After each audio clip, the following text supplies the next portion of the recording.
Hey there guys, so today we have another review and this is Firestone-Walker 17. If you guys don't already know, they do an anniversary series since their 10th anniversary, and it's basically a blend of mostly bourbon barrel-aged beers, or barrel-aged beers, and 17 is from 2013. I've never actually had this beer before, so let's dig in. Actually, we'll run through for you guys some of the blending. I'll post it below, but it comes with this long, complex piece of paper.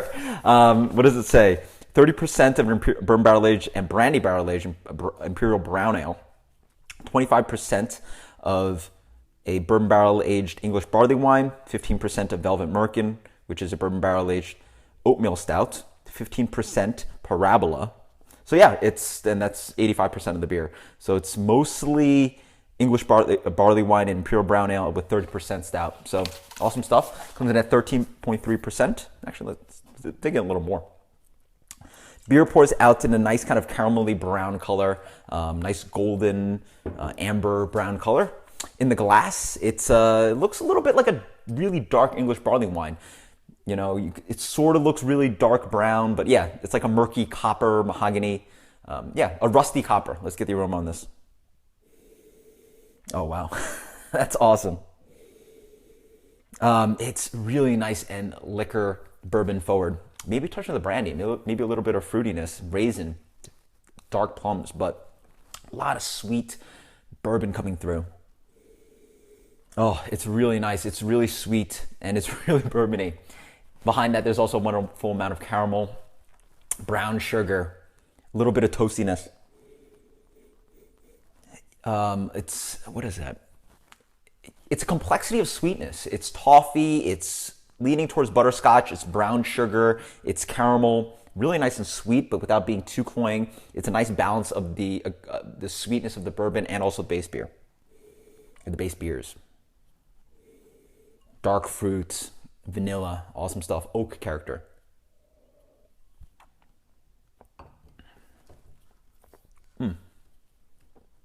Oh, wow. Oh, that's awesome.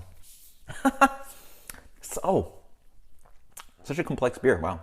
Does not drink like 13.3. No. Even though there's a nice pop of bourbon and maybe even brandy flavor, like something spicy, a spicy liqueur, something like that. So maybe the brandy's playing through, but even though there's a nice pop of alcohol and even quote unquote booze up front, it's really nice. It opens up the palate and then it offers a wave of sweetness behind it. So it doesn't really exactly drink like 13.3. It's not cloying, which is really nice. So again, as I said, the wonderful note of bourbon and brandy up front, then onto caramel, brown sugar, a nice toasted quality. I've never had an Imperial Brown Ale. At Bravo, it says is a 13.6 Imperial Brown Ale. That's Asian bourbon barrels, brandy barrels. I've never had a beer that's remotely close to that, but I imagine it tastes something similar to English barley wine, and that's what I'm mostly getting out of this beer. It tastes mostly like a bourbon / brandy barrel-aged English barley wine.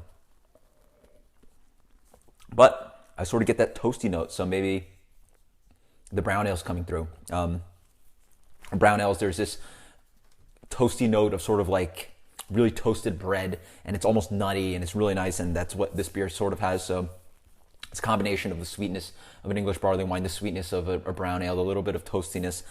I'm not sure if I really get the Parabola or the Oatmeal Stout under this for the Velvet Merkin. What it really does for me probably is it balances the beer out. Blind, I would probably guess this was straight up a barrel-aged English barley wine, but there's a nice amount of richness behind it. There's a little bit of bitterness on the back end, so I wouldn't immediately notice that it's roasted quality from a stout.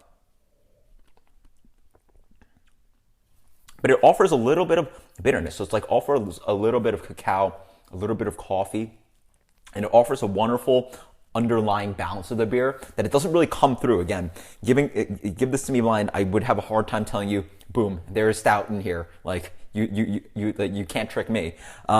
This beer, on the other hand, offers a little bit of balance where it's something that's hard. You have a hard time putting your finger on, but when you know it's there, you sort of figure it out. You're like, oh wow, that's really interesting, and offers a really wonderful complexity onto that mostly brown ale / English barley wine beer that's in this.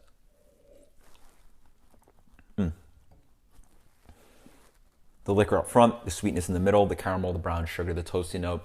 On the back end, I get a little bit of spicy. I imagine it might be from the brandy, or maybe a little bit of that double jack they put in here. sorry, Wookie Jack. They put in 3% Wookie Jack, an IPA, into a 2-year-old beer that they expect people to age. But, you know, they thought the aging of that beer really offers something cool to the beer, so maybe it's that. Really nice and dry on the back end. Maybe a little bit more of that kind of anise quality. But really slick and clean mouthfeel. I'm not getting any cloying sweetness. Really amazing stuff. Guys, this is stellar. It really sells a bourbon barrel-aged or a barrel-aged beer to me. Wonderful complexities, and it blends each one of those components so well. This might be one of my favorite Firestone-Walker beers. I think it's better than Sucaba and Parabola for, you know, as individual beers. This blend is absolutely amazing. I've had 3 before. I've had 15, I've had this, and I've had 18. 18 beforehand was my favorite Firestone-Walker beer. I think these 2 beers are very close.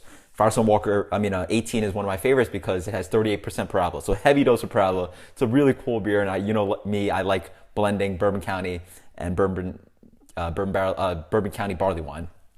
So I like blending those 2 beers, and 18 has some similarities to that. This beer by itself is awesome. It's just killer. It offers a little bit of roast, a little bit of stout quality, but in general is a really wonderful brown ale / barley wine type of beer. As for rating, I'm going to give this beer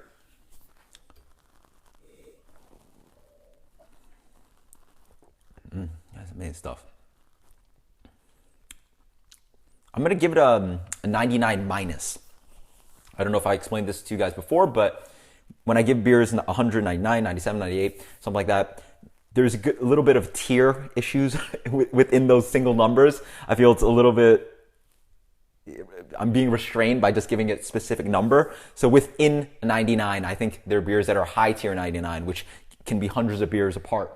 So, you know, a 99 plus might be 100, 200 beers in ranking from a 99 minus. So that's my explanation. This beer for me is getting a 99 minus. Use a little bit more roastiness, a little bit more of a mouthfeel, and a little bit more maybe residual sweetness. And that's actually part of the beer, part of the reason why I like the beer is that it doesn't have the residual sweetness, but I also could like it with that too. So anyway, I hope that makes sense. Let me know if you've had any of the anniversary beers and what you think. If you had this one, let me know what you think. And until next time, guys, cheers. Later.